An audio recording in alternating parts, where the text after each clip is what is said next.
Demikian News Update pukul 22 waktu Indonesia Barat. Pemirsa, anggota Dewan Pertimbangan Presiden Sidarto Danu Subroto mengimbau Polri tetap melanjutkan kasus dugaan korupsi PT Pelindo II. Ia menekankan pemerintah tidak akan bisa mengintervensi proses penegakan hukum. Anggota One Team Press Sidarto mengatakan kasus yang sudah masuk tahap penyidikan tentu harus diselesaikan, terlebih bila memang ada indikasi terjadinya tindak pidana korupsi. Sidarto juga menyindir di Rut Pelindo II LJ Lino yang langsung menelpon Kepala Badan Perencanaan Pembangunan Nasional Sofyan Jalil saat kantornya digeledah tim Bareskrim Polri. Menurutnya perbuatan itu mencoreng kewibawaan pemerintah. Dikatakannya dalam kondisi sekarang, pemerintah perlu memperbaiki koordinasi antar lembaga penegak hukum atau lembaga tinggi negara lainnya, karena seringkali instruksi Presiden dan Wapres sulit ditangkap di level jajaran bawah.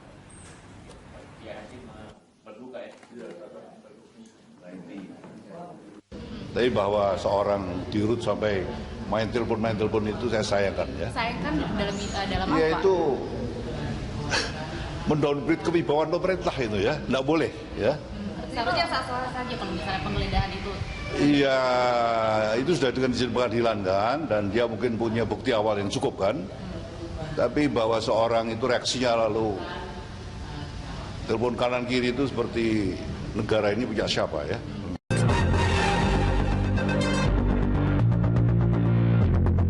Menyoal pelesiran DPR, dialog kita lanjutkan masih bersama Yeni Sucipto dari Fitra. Mbak Yeni, ini kalau kita bicara, untuk yang kemarin itu 14 hari, 5 hari mestinya mereka sudah selesai, sudah kembali ke tanah air, tapi karena dianggarkan 14 hari ya, 9 harinya artinya itu sama sekali tidak ada hubungannya dengan pekerjaan mereka.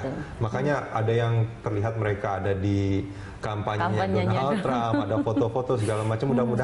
Mudah-mudahan ya, katanya ada yang sampai foto-foto sama Kim Kardashian, tapi mudah-mudahan ini salah ya, mudah-mudahan ini isu gitu. Nah, itu per hari mereka itu berapa banyak dibiayai oleh negara sebetulnya? Nah, kalau dari hasil tracking kita dari 4,8 miliar itu kan kita lihat di PMK atau Peraturan Menteri Keuangan mengenai standar kunjungan kerja ke beberapa negara. Kalau di AS kemarin kita menemukan umpamanya untuk biaya tiket gitu kan, ada sekitar 14.000 gitu kan, itu untuk sekali perjalanan untuk satu orang.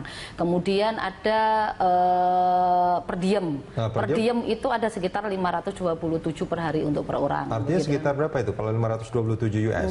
Sekitar 7 juta? Kita kalikan aja sekitar 14.000 ya sekarang. Sekitar 7 jutaan lah ya. 7, ya sekitar 7 juta dikalikan 9 kan kayak gitu kan. Kemudian ada akomodasi sekitar 13.400-an kalau nggak salah itu per hari per malam. Begitu kan untuk satu orang. Nah, kita bisa kalikan aja 9 orang kali 12 atau satu orang saja kali 12 hari di situ karena targetnya 12 hari. Itu taruhlah kita bicara bukan uang tiketnya, artinya uang karena tiket kan pasti mereka pergi pasti kembali gitu ya. Tapi selama 9 hari mereka di sana ada per diem yang sekitar 7,5 jutaan gitu, terus hotel ada sekitar 18,5 juta per malam. Per malam. Ada lagi kemarin sempat saya tanyakan ke teman-teman DPR, selain itu apa sih? Ya, kemudian ada biaya transportasi, kemudian ada administrasi untuk apa namanya tiketing atau apa kayak gitu kan, itu besar juga gitu. Besar transportasinya juga dikasihkan artinya per hari transportasi gitu. Di apa namanya di lokasi ya. Di lokasi. Taruhlah misalkan ini kalau untuk per diem terus ada hotel dan juga hal-hal akomodasi yang kecil-kecil, transportasi yang kecil-kecil itu sekitar mungkin 26 juta per hari. 26 jutaan. 26 antara 26 sampai 35 juta per hari. Artinya per hari mereka di sana yang tidak melakukan apa-apa, yang tidak sesuai dengan kerjaan mereka, itu sama dengan lebih kurang 10 hari 10 bulan. 10 bulan upah UMR gitu kan, yang sekitar 2,5an itu kan, itu luar biasa sekali ya. Ya ironis sekali sebenarnya kalau melihat kenyataannya seperti ini, apalagi kemarin itu kan setelah apa namanya penyelenggaraan IPU gitu kan, kemudian menemui apa namanya Donald Trump begitu kan, kemudian dengan alasan statementnya agak sedikit ironis juga sebenarnya bahwa ini dalam rangka membicarakan mengenai persoalan perekonomian dan investasi kan begitu kan. Nah, kalau Saya berbicara bicara perekonomian dan investasi bukan tujuan anggota dewan ya. Anggota dewan bukan karena wilayahnya DPR bukan kewenangannya seperti itu. Sesuai dengan pasal 6 di Undang-Undang 17 2003, dia tidak mempunyai peran seperti itu. Di dalam Undang-Undang MD3 juga tidak mempunyai peran itu. Itu pernyataannya siapa Mbak ini? Setia Novianto dengan Fadlizon begitu kan, bahwa bertemu dengan Donald Trump adalah berbicara mengenai persoalan perekonomian dan penarikan investor ke Indonesia. Itu yang agak sedikit sedih juga, itu membuat malu kita, padahal jelas ya perannya DPR tidak sampai ke ranah itu gitu. Nah, ini apa yang harusnya dilakukan oleh kita punya badan kehormatan di DPR kan sebetulnya. Apa yang mestinya dilakukan dengan apa yang sudah terjadi ya yang sekarang ini di New York ini apa yang harusnya dilakukan menurut Anda? Melakukan verifikasi ya, sebenarnya tidak perlu melakukan verifikasi bahwa tindakan-tindakan yang dilakukan oleh teman-teman DPR di Amerika Serikat ini sudah melanggar beberapa aturan yang tadi saya sampaikan, Undang-Undang MD3, ada Undang-Undang 17 2003 mengenai soal keuangan negara. Ini kan ada sanksi sebenarnya, ada sanksi ringan, ada sanksi sedang dan ada sanksi berat. Kalau kita berbicara soal sanksi, lebih baik Majelis Kehormatan ini memberikan sanksi berat kepada beliau. Ini anggapan orang awam nih ya. Saya ini sebagai orang awam melihat bahwa pimpinan DPR kok melanggar aturan DPR gitu. Menurut saya sih, ya mestinya itu sudah tidak berada di posisi itu lagi dong tentunya. Atau bagaimana sebetulnya Mbak Yani? Nah, karena kan melanggar kode etik sebenarnya, dia mempunyai aturan-aturan tersendiri. Ada 2 aturan kalau nggak salah kemarin itu dia berbicara bahwa aturan mengenai tata tertib di internalnya DPR mengenai soal pencitraan, mengenai persoalan integritas dan kredibilitasnya. Ini yang kemudian kita agak sayangkan begitu loh. Yang pertama itu, yang kedua adalah mengenai persoalan pengelolaan pembiayaan kunker ini begitu kan. Anggaran itu begitu besar gitu kan. Asumsi kita baru 4,8 M dan itu bisa lebih. Nah, itu yang tidak bisa dipertanggungjawabkan oleh mereka. Karena apa? Yang pertama, kegiatannya hanya 4 hari, kemudian pelesirannya sampai 12 hari. Ini kan pelesirannya 2 kali kerja mereka. 2 kali kerja mereka, dan ini kan di tengah-tengah perekonomian yang sangat buruk gitu loh di Indonesia.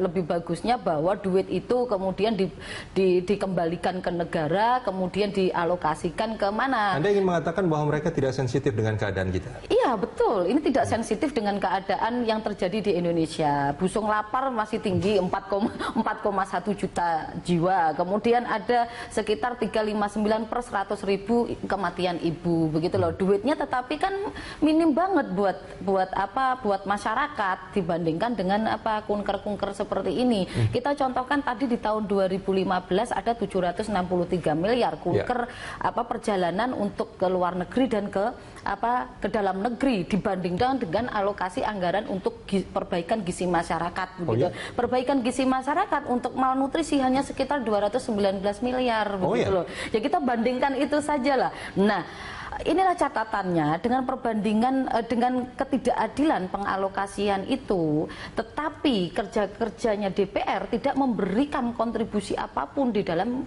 fungsi-fungsi yang melekat di tubuh DPR. Umpamanya fungsi yang melekat di tubuh DPR yang penting adalah fungsi anggarannya umpamanya. Fungsi anggarannya bagaimana mereka memperjuangkan sebenarnya alokasi-alokasi atau yang anggaran yang didistribusikan untuk kedaulatan pangan, untuk gizi buruk, kemudian untuk kematian ibu kayak gitu. Nah, ini kan menarik ya sebetulnya kalau kita melihat bagaimana kerja eksekutif dan yudikatif itu kan diawasi oleh DPR yang punya hak untuk mengawasi gitu ya.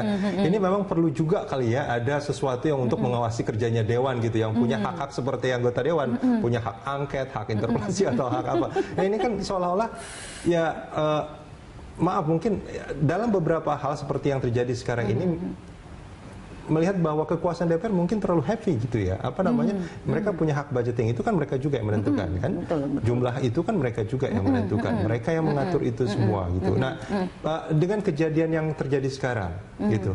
Menurut Anda apa yang harus dilakukan oleh pimpinan DPR yang pergi ke sana dan juga anggota DPR yang ikut ke sana yang ya setuju dan mengikuti apa yang terjadi ini ya?